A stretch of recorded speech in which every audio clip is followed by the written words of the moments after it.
César Farabundo Martí, internacional, desde el norte de California para el mundo. Este día lunes tenemos a César, usualmente lo tenemos el día jueves, pero ha estado sumamente ocupado. Muy buenas noches, César, ¿cómo estás? Buenas noches, Francisco. Un gusto estar de nuevo con ustedes. Sí, gracias. Gracias por tu tiempo y gracias por permanecer en esta plataforma educativa. Es un gusto, sí. Gracias. Estábamos hablando, usualmente con César hablamos de temas económicos y ahora vamos a continuar en esa misma línea. César va a compartir con nosotros acerca de dos puntos, temas muy importantes: la degradación de las calificadoras de riesgo para con nuestro país y también mayores niveles de corrupción y unos nuevos temas de corrupción que pues es el pan de cada día con este gobierno que nosotros tenemos. También, César, a ver si nos pudieras aclarar acerca de se dice que para en enero el gobierno tiene que pagar 1.400 millones de dólares solo en intereses. Se decía que no iba a pagar ni 5 por 5 años, pero ahora, ¿cómo está esta situación? Pero empecemos con las casas estas la degradación de las calificadoras de riesgo, cómo eso repercute en nuestra economía y en el salvadoreño de a pie. Adelante, César. Bueno, muchas gracias. Sí, efectivamente, hay empresas internacionales que se dedican a analizar lo que le llaman riesgo país. Analizan las economías de los países, la situación social, la situación política. No solo la parte económica, sino que también analizan la situación política, institucional, y emiten algunas opiniones sobre si ese país es atractivo o no para la inversión extranjera, o para que le den créditos, o para que los gobiernos vendan bonos. Es decir, le dicen a los inversionistas internacionales: hay riesgo de invertir en tal país, hay tal riesgo, en este país hay menos riesgo, en este hay más riesgo. Esa es más o menos la labor que realizan. Entonces, sus opiniones son importantes porque son una señal para los grandes empresarios del exterior que invierten, que compran bonos, que prestan para los gobiernos. Entonces, hay unas calificadoras que están midiendo muy mal la situación de El Salvador. A nivel internacional hay una problemática económica. Todos los países han estado atravesando este año por problemas. Pero hay algunos donde la calificación de riesgo no cae, como por ejemplo Nicaragua o Costa Rica. Y hay otros donde cae. La palabra caer quiere decir que la evaluación que se hace, el índice de evaluación que se hace es muy negativo, es muy malo, va bajando. Y uno de los países donde están dando mala opinión sobre la situación es El Salvador. Ellas se fijan en algunos aspectos. Por ejemplo, uno es la liquidez del gobierno.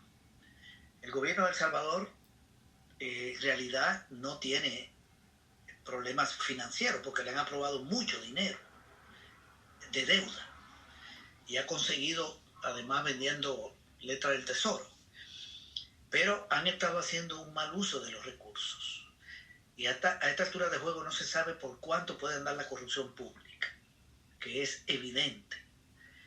Todos los casos que hay, acaba de haber unos allanamientos hace una semana de la Fiscalía a una serie de ministerios porque no hay seguridad de cómo han estado haciendo las compras. En el caso del Ministerio de Salud, más del 60% de las compras están cuestionadas. Entonces, ese es un elemento que afecta. Y ellos se fijan entonces en la situación financiera del gobierno. El déficit de este año va a ser muy alto. Va a llegar hay una variable que se utiliza, que se compara el déficit con el Producto Interno Bruto, y va a andar en 13%. Para que tengan una idea, cuando es más de 3 ya es peligroso. Ya comienza a ser preocupante. Si llega a 5, a 7, a 10, es una cosa grande, y aquí está llegando a 13. y se está cubriendo con endeudamiento. El déficit es la diferencia entre lo que el gobierno recauda y lo que invierte o gasta, y se cubre con financiamiento. Esa es una primera variable muy grande. El segundo es el incremento de la deuda, que también es muy fuerte. Este gobierno ha aumentado la deuda enormemente en año y medio.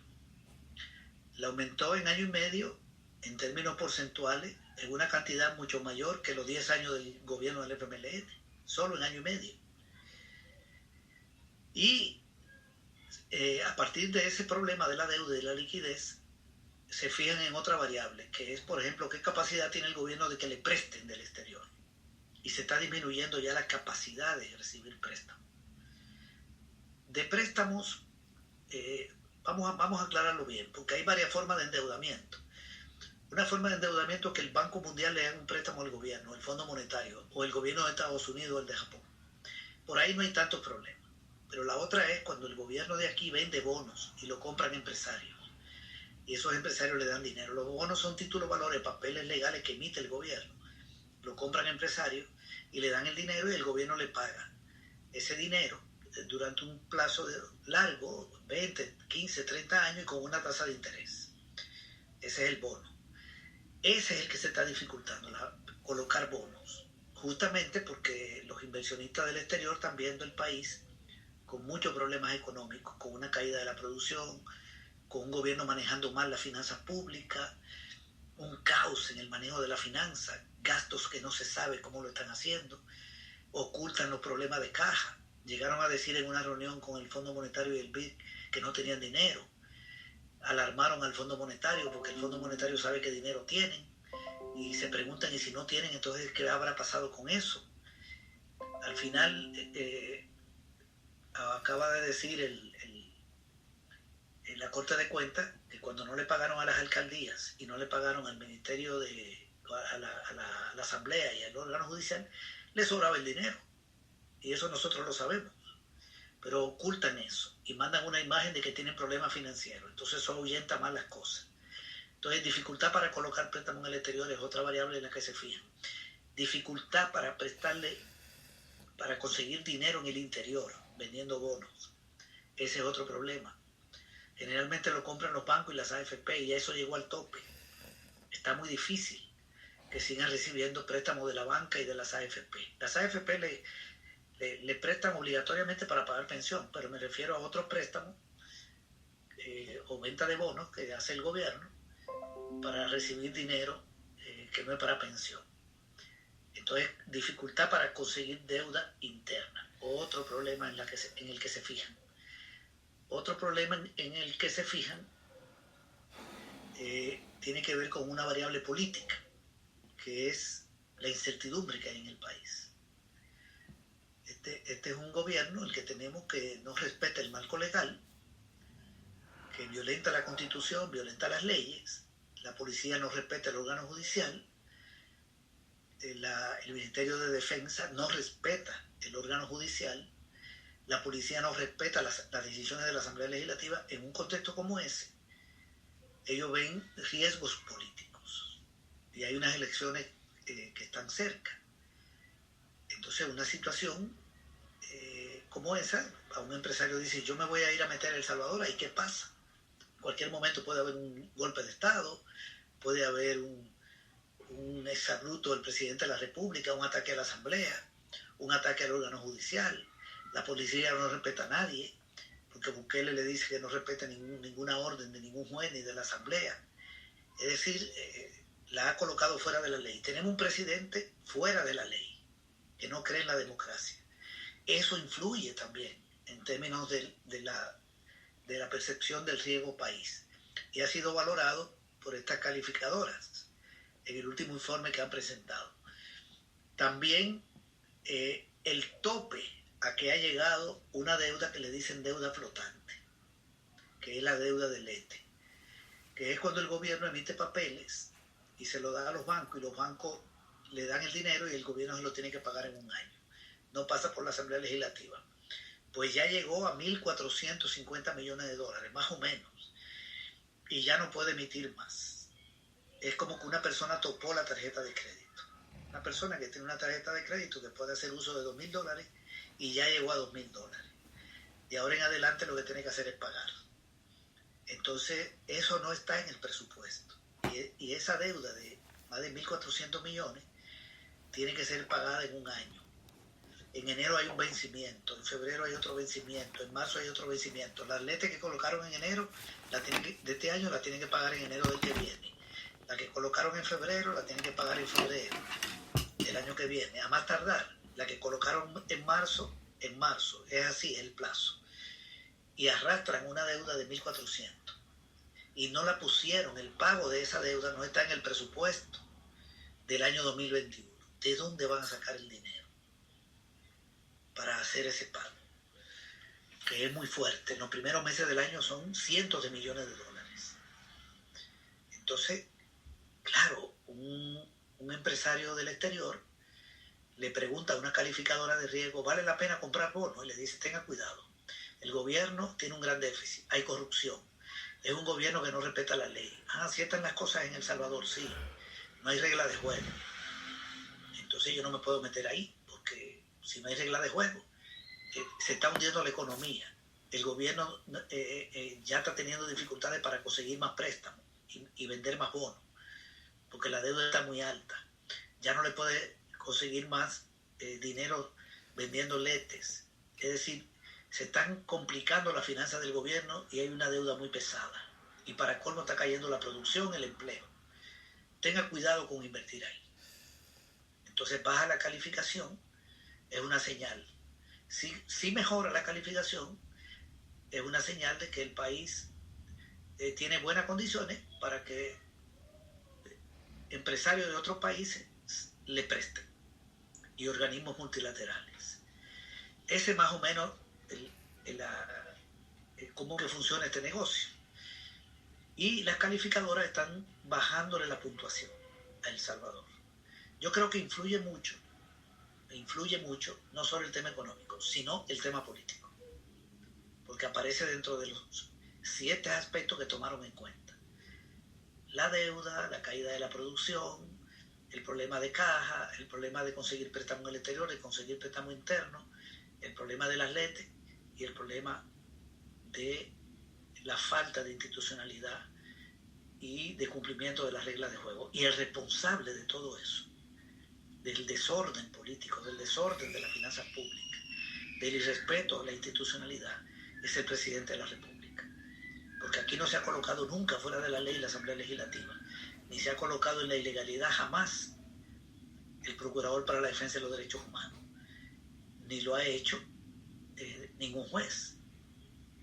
Todas las violaciones están emanando del Ejecutivo y los ministros actúan por orden del presidente. También hay una incertidumbre sobre el presupuesto que influye en esto.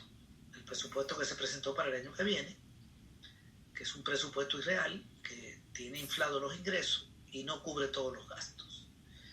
Bien, entonces ese es un tema importante porque significa que los empresarios de otros países y gobiernos podrían decidir invertir, por ejemplo, en Nicaragua, o decidir invertir en otro país como Costa Rica, incluso Honduras, donde las calificadoras de riesgo no están bajando. Y si se van a invertir a Nicaragua o a Costa Rica, bueno, entonces entran dólares, se montan empresas, comienza a generarse producción, comienza a generarse empleo,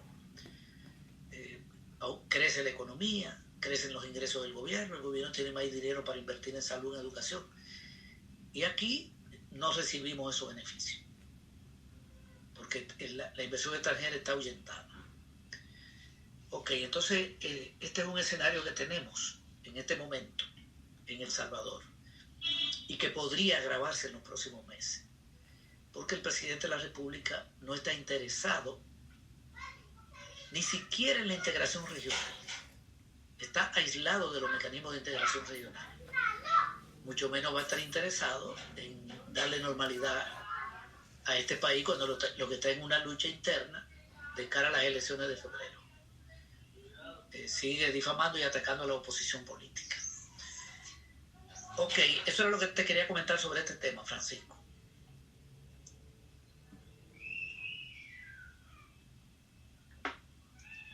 César, acabas de tocar un punto ahí como cuando de una forma simple dos amigos se juntan y le pregunta al otro, ¿cómo te fue con este amigo que le hiciste este préstamo? Y prácticamente le dice, no, cuesta que pague o no paga. Y el otro se abstiene de hacer los préstamos. Y mejor voy a invertir en este caso o le voy a prestar al otro amigo. O sea que sencillamente estamos hablando de El Salvador y Nicaragua.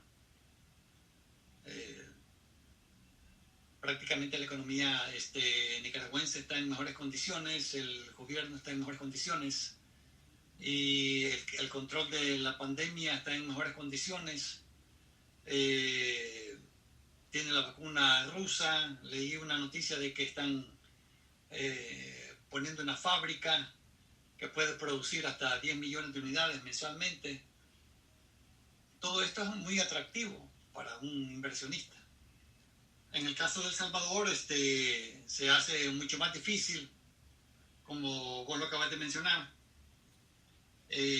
Incluso están saliendo más casos de corrupción. Y para refrescar un poquito la memoria, quisiera mencionar algunos. Las botas de Alaví son $225,000. La donación mexicana, 30 millones. La mascarilla de Celaya, $7,500. 700,500 dólares. Las 100,000 familias fantasmas de los aquí le han puesto, creo que son como 30 millones de dólares.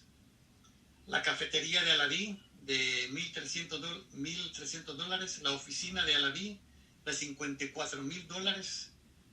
Doble sueldo Conan del señor Conan anualmente llega a 96,000.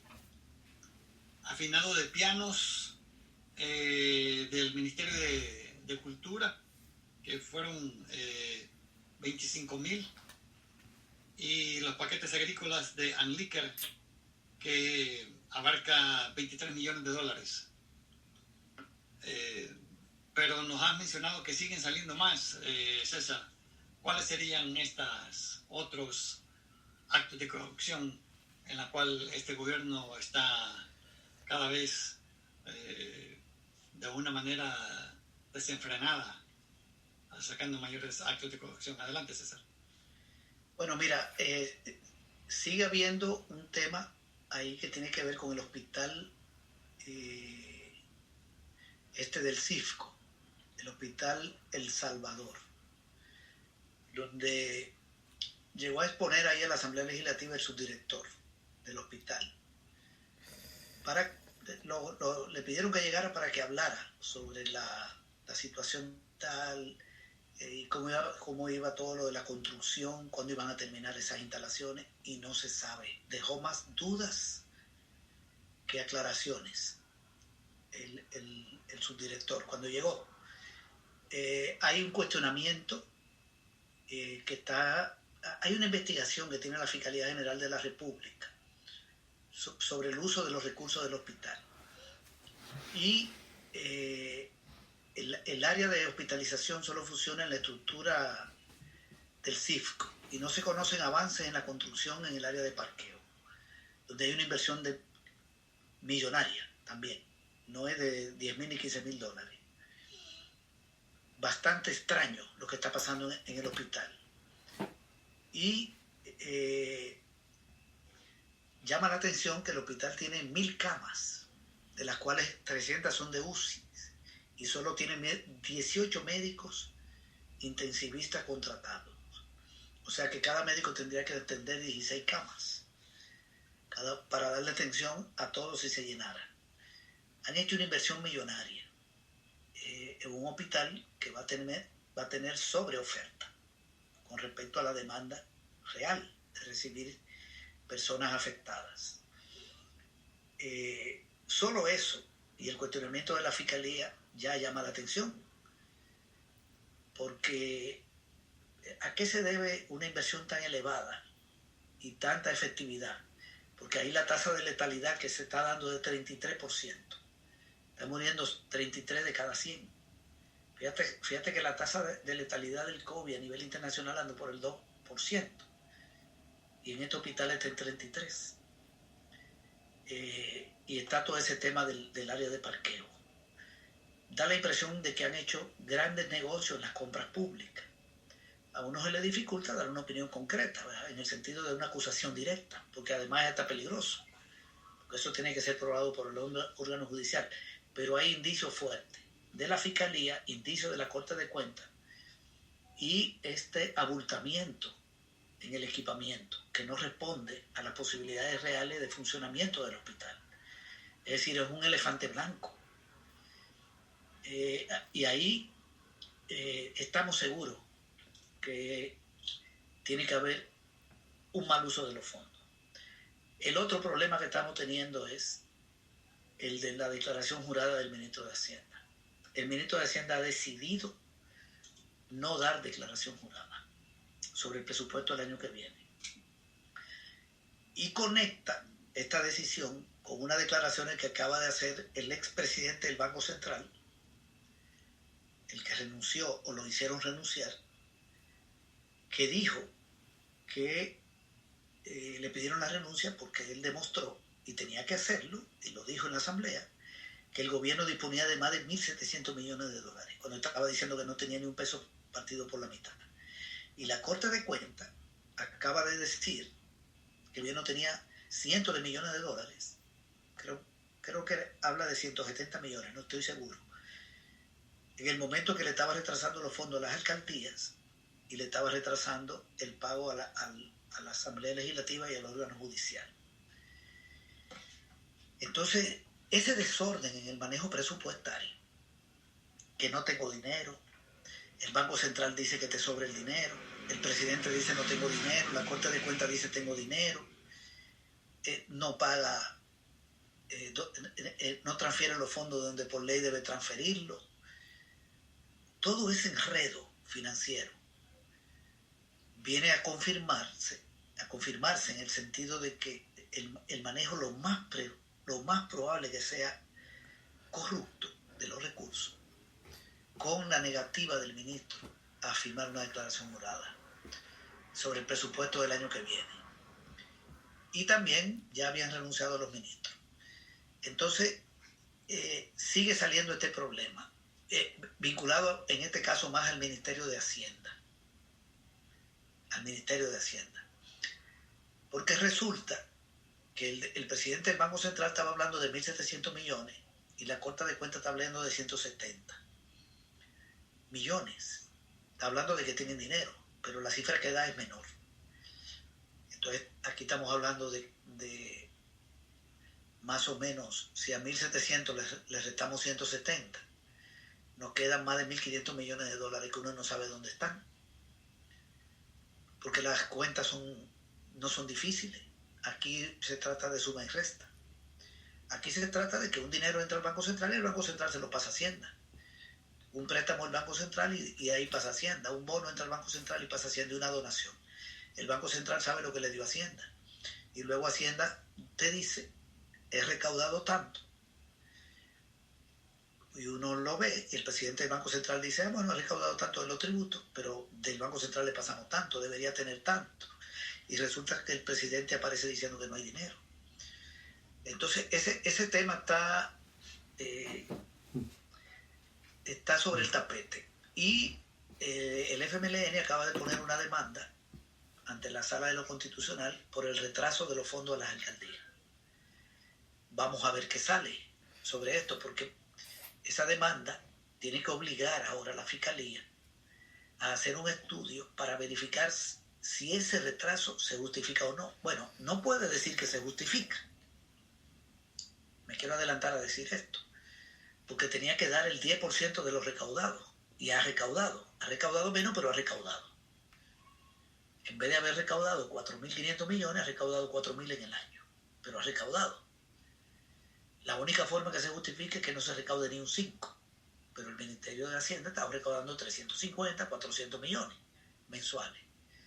Y de ahí debió dar el 10. La Fiscalía tiene que decir que se violó la ley, pero la Fiscalía además no solo debe hacer eso, sino que debe hurgar sobre los ingresos del gobierno. La Fiscalía tiene que investigar cuánto ha entrado de tributo, cuánto ha entrado de préstamos, bonos y donaciones, y también cómo se ha manejado el dinero, si ha salido dinero del país, si han sacado dinero del...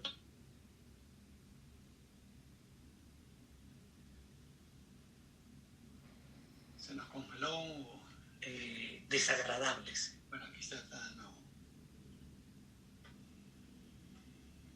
Te congelaste por un momento, César.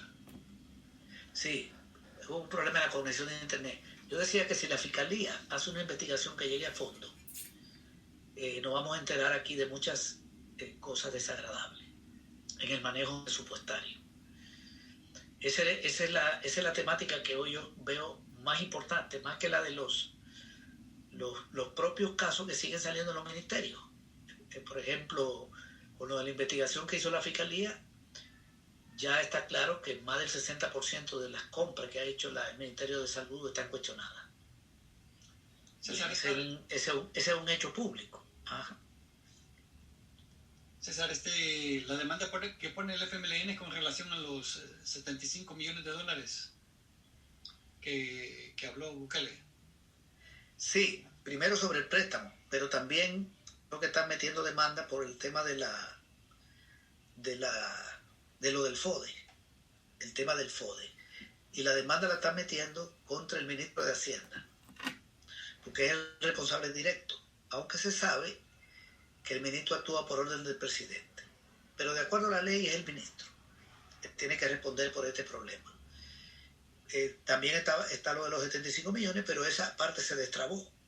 Pero hay que emitir un dictamen, porque retuvieron ese dinero por 2 meses. Y en 2 meses ese dinero también se puede mover. Se puede mover y crecer con intereses si se hace un uso fuera de la legalidad.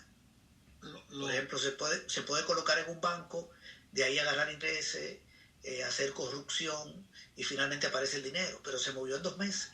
Todo eso lo tiene que investigar la Fiscalía. Pero esos 75 millones ¿se entregó o no se ha entregado?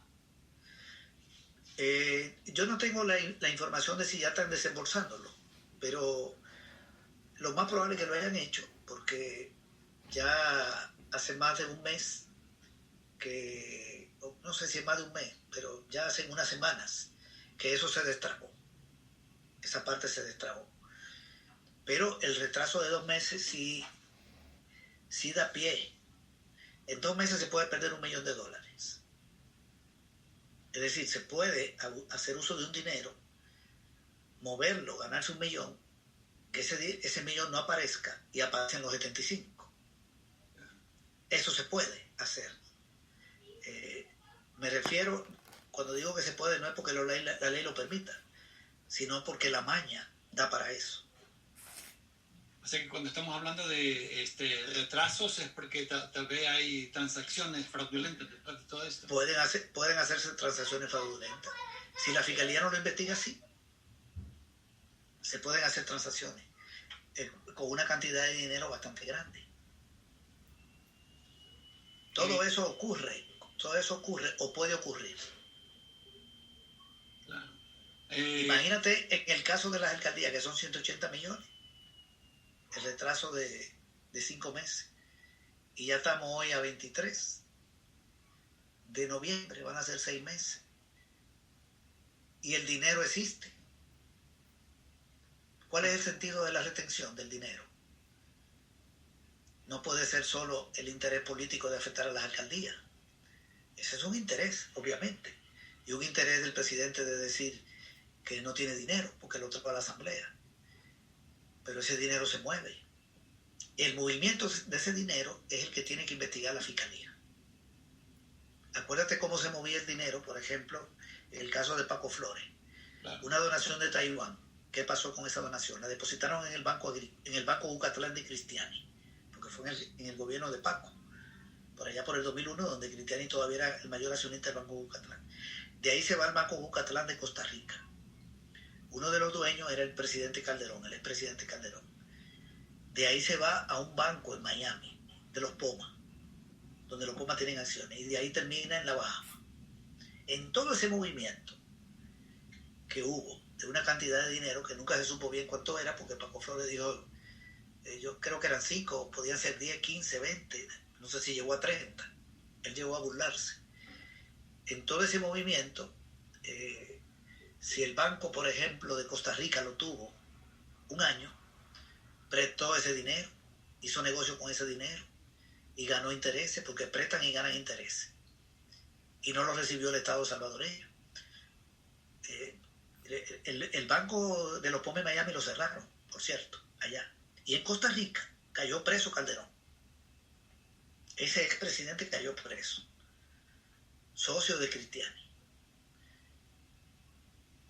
Pero aquí no pasó nada. Bueno, no es que no pasó nada. Ese detalle no... Paco Flores tuvo su problema. ¿Cómo? Ese detalle de que... Pero no apareció el dinero. Y cayó preso, no lo conocía. Sí, el Calderón tuvo detenido. Yo no sé si al final lo sacaron. Y el Banco de Miami lo cerraron. Y el presidente de Taiwán también cayó preso. Es decir, todos los que estaban en el negocio cayeron presos.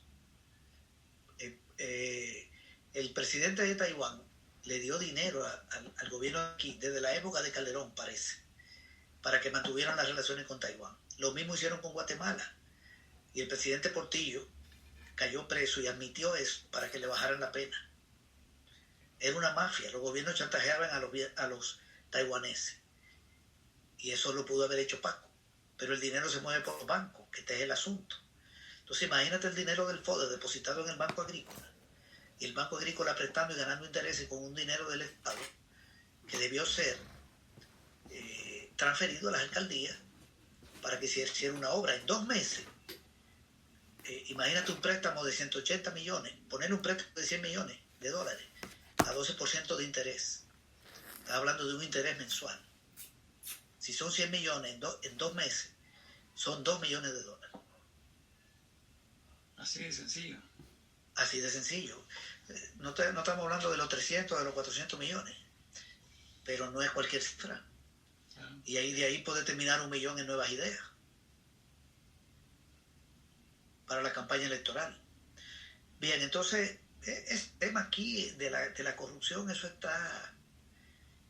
Lo que uno no sabe es si la Fiscalía va a llegar a las últimas consecuencias o si va a llegar la Corte de Cuentas, que son las 2 instituciones que tienen que actuar.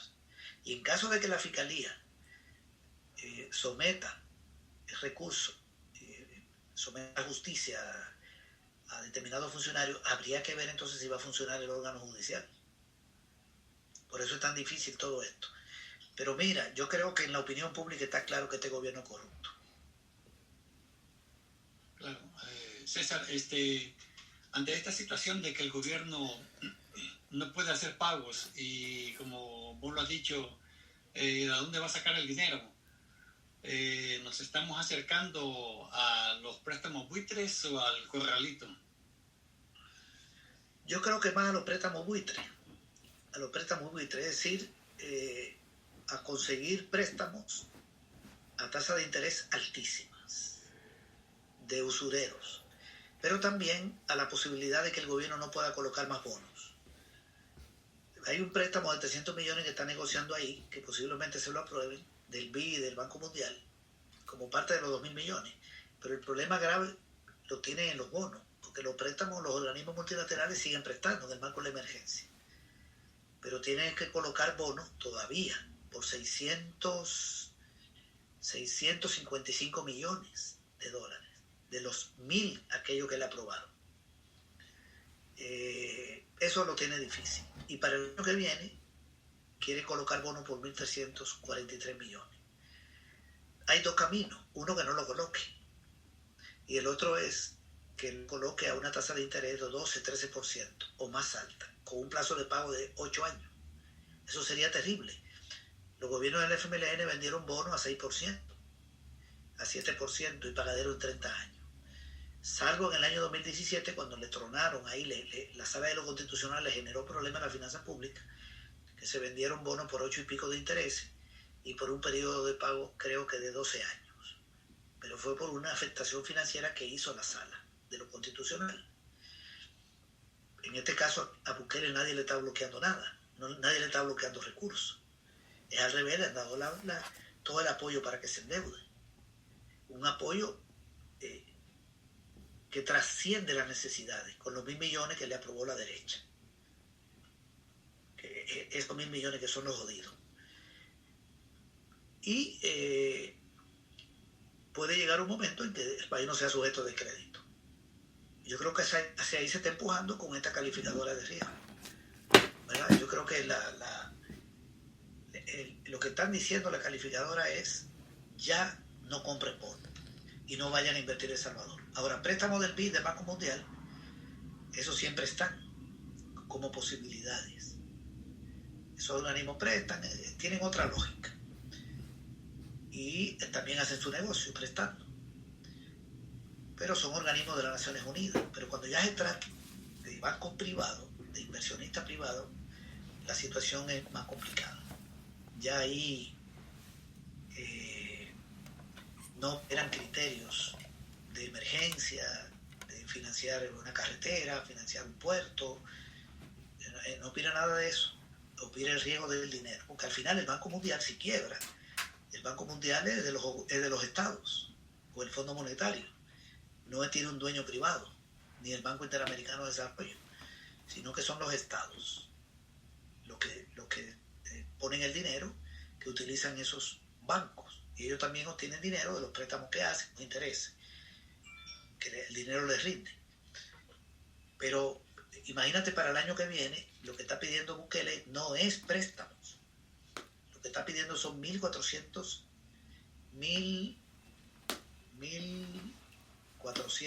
y pico de millones, 1.343 de bonos,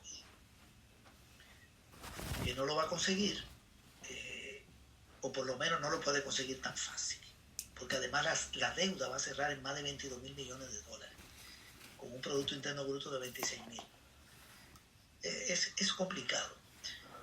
Pero si aquí tuviéramos un gobierno que tuviera un plan, que tuviera acuerdos con sectores de oposición, con sectores empresariales, con sectores sindicales, con la academia, es decir, si tuviéramos un líder político que fuera capaz de aglutinar a la nación alrededor de una visión y de un plan en el momento de una pandemia, en el momento de una emergencia que ya no la tenemos legalmente, pero seguimos con el problema de la pandemia, tuviéramos una situación diferente, porque las señales hacia el exterior fueran otras.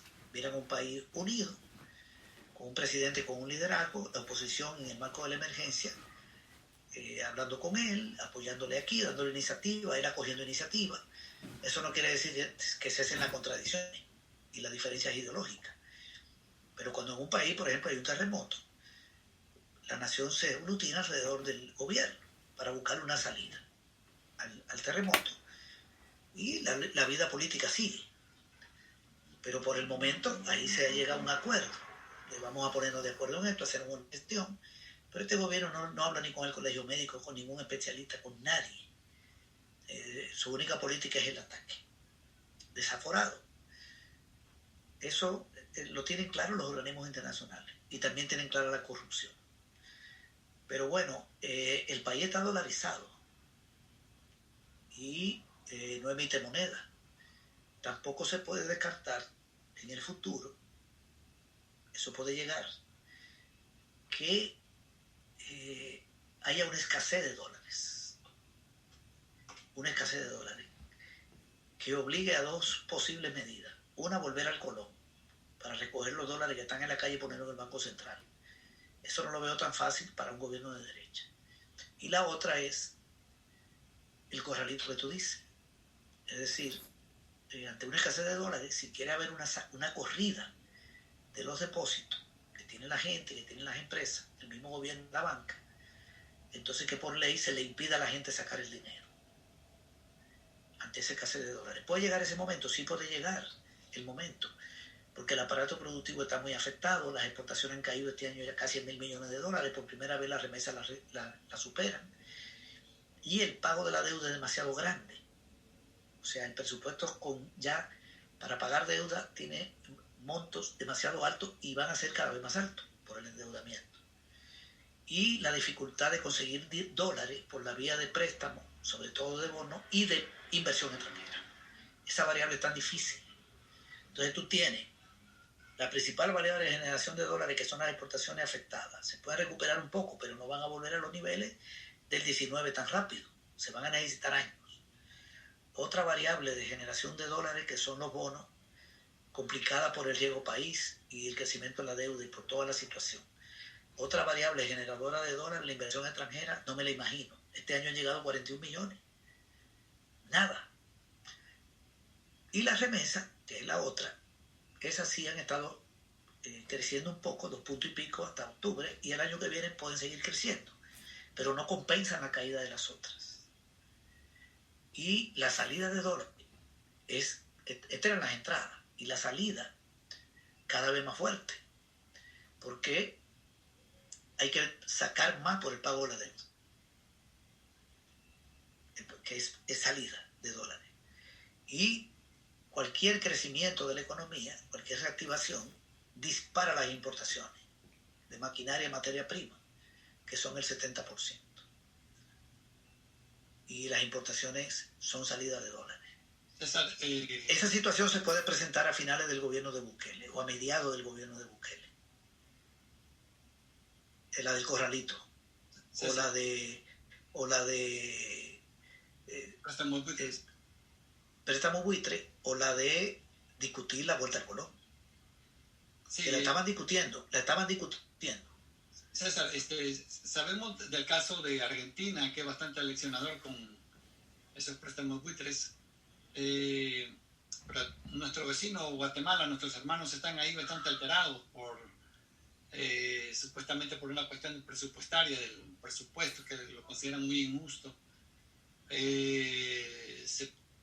Bukele no ha llegado ni siquiera a los 2 años y pues desde el punto de vista económico se está tronando los dedos. ¿Podemos llegar a una situación parecida a la de Guatemala? Bueno, habría que ver, porque ahí hay una mezcla de factores. Mira, en Guatemala hay un problema político que es el siguiente. El presidente ha sido un aliado de Trump y representa a un clan empresarial vinculado a los militares, a una mafia militar. El vicepresidente ha sido aliado del que acaba de ser elegido presidente de Estados Unidos, de Biden. No sé bien cómo se pronuncia. Y es aliado o vocero, representante, instrumento de los grupos oligárquicos. Cuando pierde Trump las elecciones, se debilita el presidente y se fortalece el vice. Se debilita el presidente y los militares y se fortalece el vice y la oligarquía. Es un pleito de buitre que hay en Guatemala, entre dos poderes. Un poder empresarial militar y otro poder empresarial, más poderoso económicamente que el empresarial militar. Entonces el vice se activa y le pide al presidente que renuncie y que él también va a renunciar para adelantar elecciones. Es decir, grupos oligárquicos quieren desplazar a este presidente que representa a un sector empresarial mafioso y vinculado a militares. Y el grupo oligárquico también es mafioso, pero ha estado perdiendo terreno frente al otro. Algo parecido aquí. Bukele representa una mafia que no es oligárquica y Arena representa otra mafia oligárquica. Y Bukele tiene el respaldo de los militares aquí y la oligarquía está con Arena. En eso se parecen los dos, con la diferencia de que el vicepresidente de aquí no es un problema para Bukele, porque es un funcionario de la embajada americana. Y Bukele está apoyado por el gobierno de Estados Unidos, por el que está ahorita y por el que venga. Ok. Entonces en Guatemala hay un pleito interno que es un pleito de mafias. Y el pueblo lo ve. Y las condiciones de vida del pueblo se degradan. Entonces el pueblo irrumpe en política y aprovecha también una situación de una discusión de un presupuesto donde hay una enorme cantidad de dinero para crear otro edificio de la Asamblea. No sé si son 100 millones de dólares que cuesta. Donde están involucrados todos. Porque ahí entran en negocio lo del presidente y lo del vice. La mafia que está con el presidente y la mafia oligárquica que está con el vice, a través de las compras y de las inversiones. Y la población ha irrumpido. Ok, ¿en qué se parecen? Los casos de Guatemala y de aquí. En que también aquí hay una disputa de dos mafias. La mafia bukeliana y la mafia de la ANEC. La bukeliana con Bukele y la de la ANEC con Arena. Pero hay una diferencia en que eso no se refleja en una postura del gobierno de Estados Unidos, que allá sí se ha reflejado. El gobierno de Estados Unidos aquí apoya a Bukele, va a seguir apoyando a Bukele el que viene. Ellos no se van a perder ahí. Y la otra diferencia que yo veo, pero tal vez no muy importante, es que en Guatemala hay una especie ya de hartazón con esas mafias y el pueblo salvadoreño todavía no. El pueblo se hartó de la oligarquía arenera, pero le apareció ahora un clan empresarial delincuencial que engatusó a la gente, que es el que encabeza Bukele y su pandilla. Entonces está pendiente todavía ese desgaste. Aquí no ha llegado el desgaste de este grupo. Hay un cierto desgaste, pero no ha llegado todavía. Sin embargo, puede ser que se lleguen a parecer bien en los próximos años, porque hay una contradicción entre lo que el pueblo espera y lo que este gobierno hará por el pueblo, que no es nada. Porque aquí no va a venir ni mejoría salarial, ni de pensión, ni de nada. Ni de nada. No va a haber una reforma integral de pensiones. Pueden hacer un parche para subir una pensioncita a alguna gente, pero un parche. Y toda la problemática económica y social es grave, mezclado con el problema de la finanza pública, de la deuda, etc. O sea, aquí no se ve una tendencia positiva para los intereses populares. César, y el pueblo va a tener que actuar en un determinado momento. César, ¿le va a funcionar al presidente de Arena el haber pedido perdón? Al presidente... ¿Cuál de Arena tú dices? Sí, el presidente de Arena, sale ahí la noticia que le está pidiendo perdón al pueblo, que hoy sí van a hacer realmente un movimiento cívico. ¿Tú dices el presidente del COENA? Sí.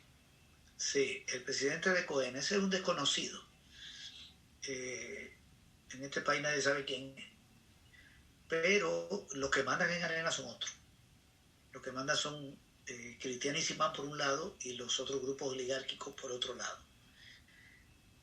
Es probable que se estén tratando de hacer causa común frente al peligro que les representa Bukele, en tanto un grupo de buitre que quiere igualarse a los otros a costa de los recursos públicos. Ellos le tienen un poco de miedo a eso, saben que Bukele se puede tragar y este grupo que está gobernando muchos millones y competirle.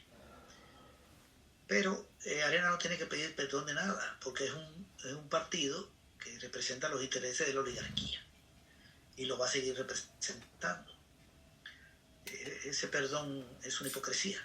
O sea, es un partido antipueblo, tan antipueblo como el partido Gana, que es una mafia que salió de Arena, a la que pertenece el presidente Bukele, a la que pertenece Will Salgado, porque el presidente y Will Salgado son camaradas. Hay que decirle al país que Will Salgado, a quien se le vincula con lo del Mozote, y con muchísimas cosas, y todo el mundo sabe quién es camarada de partido del presidente Nayib Bukele, porque ellos los dos son de Gana. Y Saca también es camarada. Saca fue el candidato de Gana, del PCN y del PDC, pero sobre todo de Gana en las elecciones del 2014. Es decir, que todo eso es un clancito que hay ahí, de buitres, que quiere llegar muy lejos en estos años, agarrar mucho en estos años. no tiene nada que exhibir, tampoco gana, ni el PCN, que ya se sabe que viene del 61 y fue el partido de los militares. Aquí la derecha no vale nada para el pueblo. Es decir, no es que no vale nada en el sentido de que el pueblo no siga siendo influenciado, sino en el sentido, lo que quise decir es que la derecha no va a tomar ninguna medida que favorezca los intereses populares, ni en su vertiente oligárquica, ni en su vertiente bukeliana, o como se le quiera llamar a este agrupamiento. Es una disputa por los recursos públicos, por el botín de los recursos del Estado y la explotación de la mano de obra. Eso es lo que está en juego aquí. En esos dos sectores, los intereses populares no están representados ahí. Ya sabemos quién los representa. Bien, podría darse, yo creo que sí, no hay que descartar que aquí se den episodios parecidos al de Guatemala. Te voy a decir una cosa, si Bukele llega a tener mayoría en el Congreso, si llegara a tenerlo, en alianza gana PCN, que saque 2 PCN, no sé, y nuevas ideas, lo que ellos puedan meter con ese bloque, el pueblo le va a pasar la cuenta a la Asamblea Legislativa de mala manera, porque Bukele se ha pasado año y medio atacando a la Asamblea. Bueno, año y medio no. Bukele en el año 2018 llamó a no votar en las elecciones porque eran para diputados y alcaldías, para diputaciones y alcaldías, haciéndole creer al pueblo que lo peor es la Asamblea, los diputados, la diputada, para hacerse simpático. Pues si él llega a tener mayoría, la mafia que va a llegar ahí va a terminar siendo enfrentada por el pueblo, porque de ahí no va a emanar nada en favor de los intereses populares. Vamos a estar ante un gobierno que al final la gente le va a pasar la cuenta. César, se nos acabó el tiempo, pero hay un tema muy importante que tocaste, la cuestión de la dolarización. Cuando llegó Correa al Ecuador, no quiso quitar el dólar del Ecuador porque dijo que las consecuencias iban a ser más graves. La misma postura hizo Sánchez Serén y Funes. Salvador Arias quiso promover el retorno al colón, no al colón en sí, pero dijo, sino al colón, pero a la Tlacat. Ahora ha vuelto a resurgir este tema de quitar el dólar. Tal vez para el próximo tema, tal vez tú nos quisieras elaborar toda una discusión con esto, a ver si va a ser posible, cuáles serían las repercusiones, porque uno de los principales argumentos que se dijo de que no era prudente quitar los dólares es por la cuestión de la inversión, que a los inversionistas ya no les iba a gustar. En estas circunstancias tan críticas, en estas circunstancias en donde hay tanta incertidumbre, que es el factor principal para la inversión, que debe de haber certidumbre. Quitar el dólar vendría a ocasionar mayor caos y la inversión se fuera. ¿Cómo sería? Mira, yo te sugiero que hagamos un programa específico sobre ese tema. Es importante, como tú me estás diciendo. Le podemos dedicar 1 hora a explicar cómo se dolarizó el país, qué impacto ha tenido la dolarización, por qué se hizo, quiénes ganaron y las posibilidades de dolarizar. Pero te puedo adelantar una idea. Una cosa es volver a Colón bajo la lógica de una propuesta de izquierda y otra cosa es bajo la lógica de este gobierno. Aquí la dolarización no tuvo ninguna inversión extranjera, no promovió ninguna inversión extranjera, no atrajo nada. Y los mismos empresarios de aquí siguen invirtiendo en Centroamérica. Nicaragua recibe 3 veces más inversión extranjera que El Salvador y Honduras mucho más, para no hablar ya de Guatemala y Costa Rica, y no están dolarizados. Todo lo que se dijo era falso, pero la lógica de volver al colón que estaba discutiendo el gabinete de gobierno hace unos hace apenas una semana, no era en el sentido en que lo plantea la izquierda. Era nada más que el gobierno pudiera emitir colones para que le prestara el Banco Central, para que el Banco Central le prestara dinero al gobierno ante la dificultad que está teniendo el gobierno para colocar bonos. Este gobierno es insaciable y tiene ahí bonos que no lo puede colocar y quiere el dinero. Entonces que el Banco Central se lo preste. Para eso era volver al colón. No era desdolarizar siquiera. Era que circular el colón junto con el dólar. Bueno, finalmente se echaron para atrás. Lo dejamos. La dolarización es otra cosa. No es para prestarle dinero al gobierno. Sí. No debe ser para eso. Una cosa hecha sí es mala. Sí. Dejamos en suspenso el tema para Muy que bien. sea interesante para nuestra querida audiencia. Unas últimas palabras, César. Se acabó el tiempo. Sí.